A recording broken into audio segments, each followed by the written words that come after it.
Welcome back to my channel, everyone. This is Nate from Nate's Here and There, coming to you live from near or far. On today's episode, we are here at the Archive Museum in Camden, South Carolina.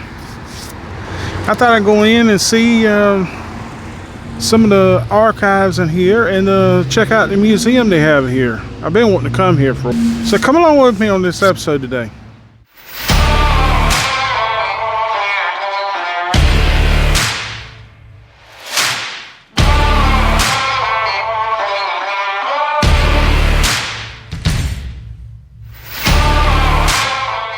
Even before you walk inside, they have stuff out here.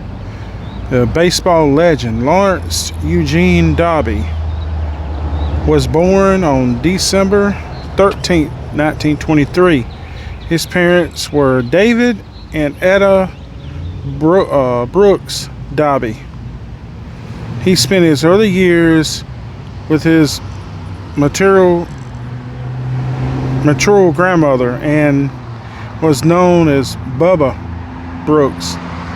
Dobbie's father was an outstanding local business or baseball player,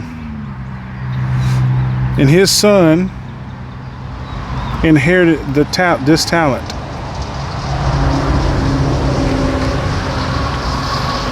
Let's see, he played for Cleveland Indians. He attended Long Island University during World War II. He was also in the Navy and was stationed at Great Lakes Naval Weapons Station and served in the Central Pacific in 1946.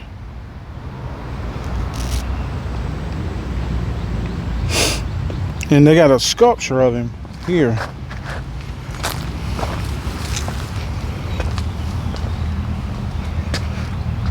It's a sculpture of him.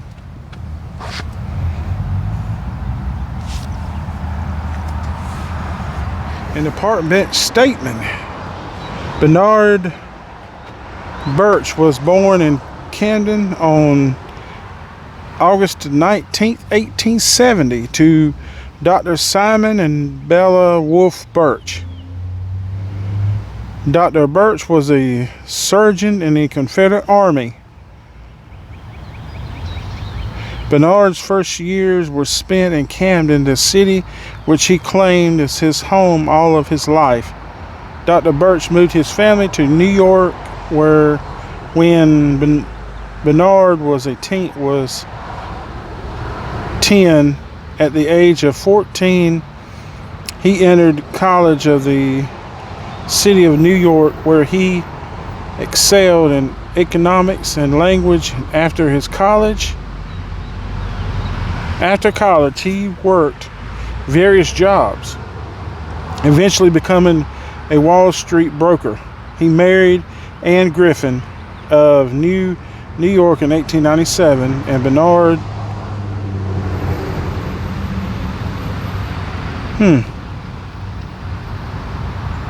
he was an independent thinker whose opinions were devout of political partnership. And this is him right here.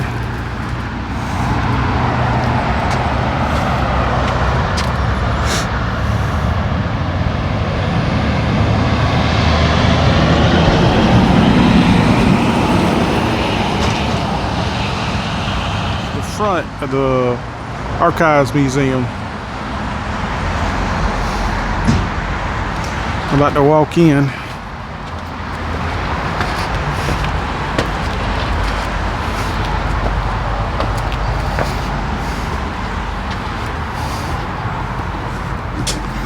And they got Camden Archives Commission. It's a plaque up here, established in 1973 and designated historic property. I'm coming into the exhibit now, and this is all the guns in here on the wall back there. And this is founding members of the Orkin Spaniel Society. And this is about the dogs here in South Carolina. The Border Spaniel.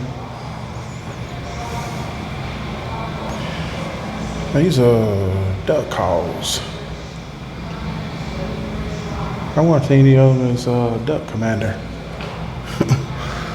And there was a national champion, Border Spaniel. And this is toys from Child's Play toys from the archives.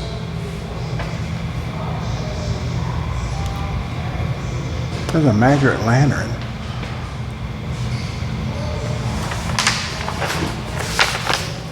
And they have houses down here, the Kirkland House. These houses are, all of them are historic houses. They have a historic district back here behind the museum for the houses.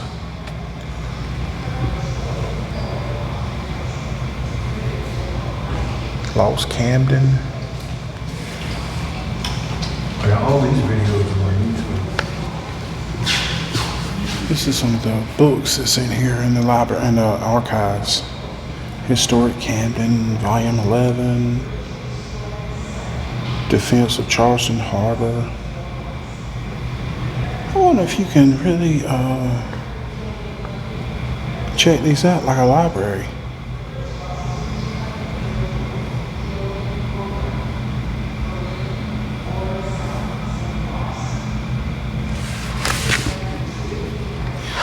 Now I'm over here where the gun archives are. The number one is up there is a 1400s Arabic camel rifle. It shot a .70 caliber. The next one below it is a Chinese wheel lock. The next one down, number 3, is a German wheel lock. That's a weird looking gun right there. Number 4 is a 1804 to 1806 air rifle. Number 5. Number 5 is a 1600s Turkish brundage. Number 6 down there, right there, is a Colt revolver in 1865. Number 7 is a Colt in 1852. A Colt wrought revolving rifle. The next one down is a German rifle in the 1840s. And that one right there, number 20. That one right there is a Civil War musket. My daddy actually has one of these at home. And there's some other very rare southern. That's a small pistol.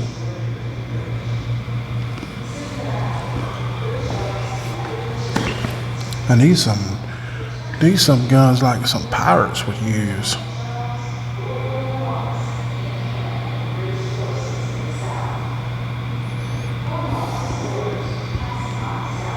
And that's a Navy cap ball revolver.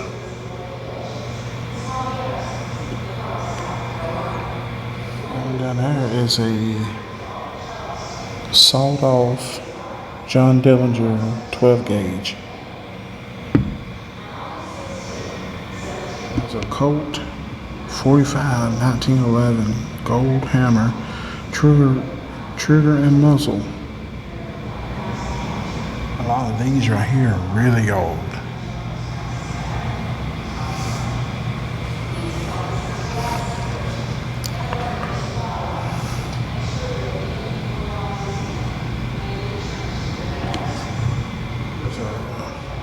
A uniform worn by Captain William Johnstone.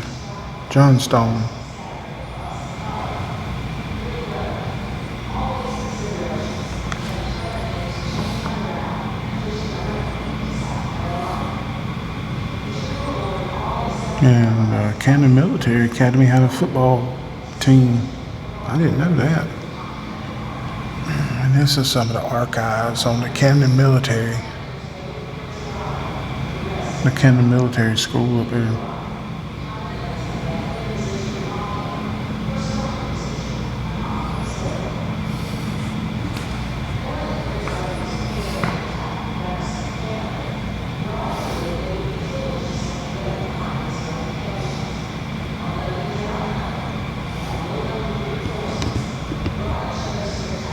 Okay, I just realized what this is. This is a clock. A clock with bells.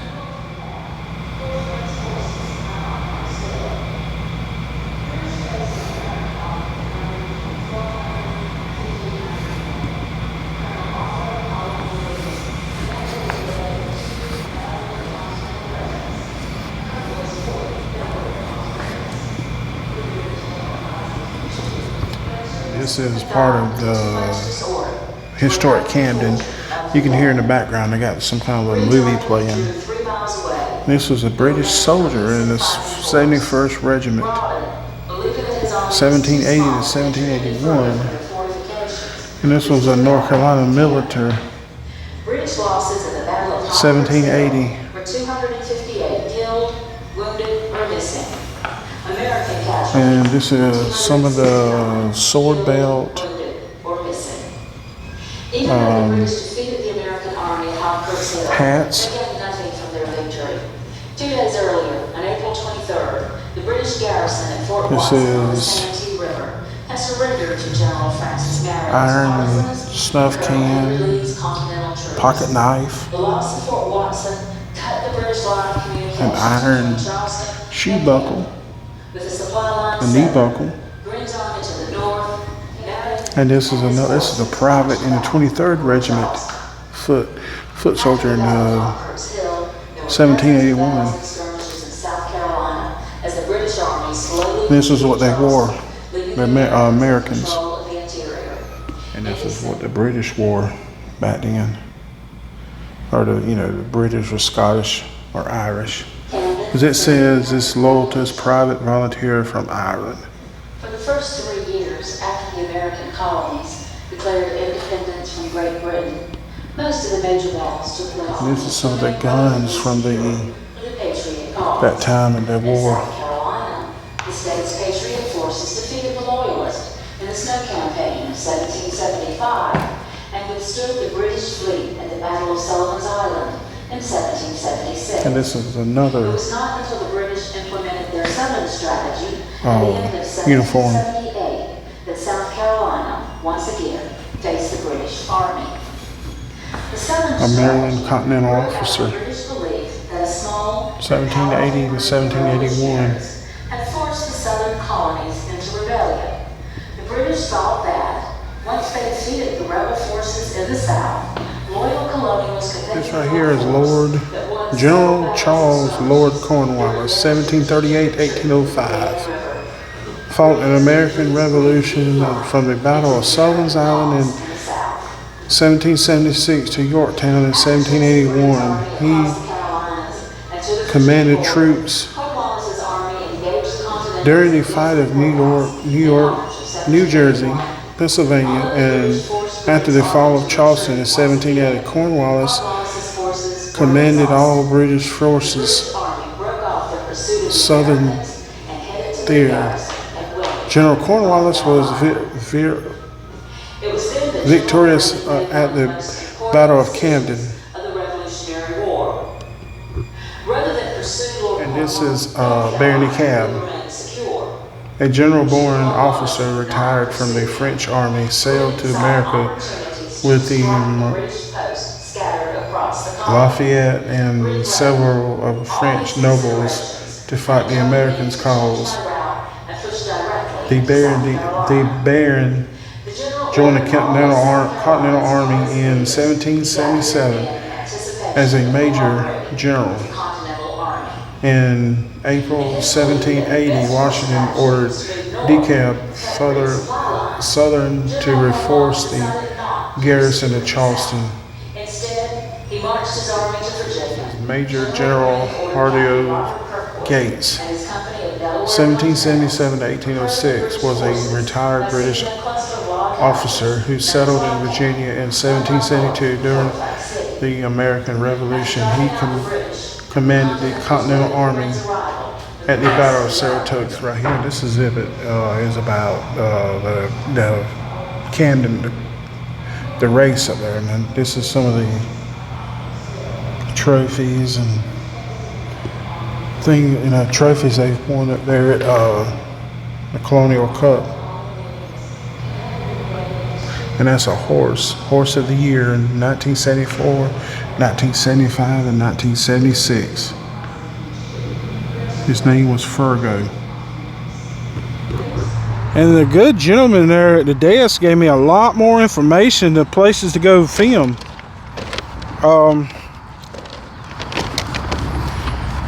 I found out a lot of stuff about, other places to go to here in Camden. But I enjoyed it in there. Seeing all the history and stuff, and the lost Camden, the big houses. I wish that, I hope that YouTube don't get on me about filming some of the guns in there. But that's his history. Those guns were used in the